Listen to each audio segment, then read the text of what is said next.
ABN Marathi news मध्ये आपल्या सर्वांचं स्वागत आहे। ताज्या बातम्यांसाठी एबीएन मराठी न्यूजला सबस्क्राइब। सोलापुरात रेशनच्या तांदूळमध्ये मृत साप आढळला, नागरिकांमध्ये खळबळ। सोलापूर शहरामध्ये सार्वजनिक वितरण व्यवस्थेच्या भोंगळ कारभार पुन्हा एकदा समोर आला आहे। रेशनच्या तांदळामध्ये चक्क मेलेला साप आढळून आल्याने नागरिकांमध्ये एकच खळबळ उडाली आहे। ही घटना मोदी भागामध्ये उघडकीस आली। सर्पमित्र सिद्धेश्वर मसालीलू आणि शिवसेनेचे जिल्हा युवा प्रमुख प्रियदर्शन साठे यांनी या प्रकरणात लक्ष घातले आहे। मागील 2 महिन्यांपूर्वीच दूषित पाण्यामुळे मोदी परिसरात 2 शाळकरी विद्यार्थ्यांचा मृत्यू झाला होता।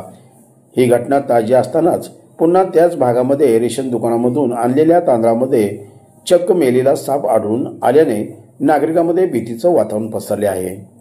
दरम्यान ही माहिती सिद्धेश्वर मिसालीलू यांनी सोलापूर शिवसेना प्रदेश प्रवक्त्या ज्योती वाघमारे यांना फोनद्वारे दिली।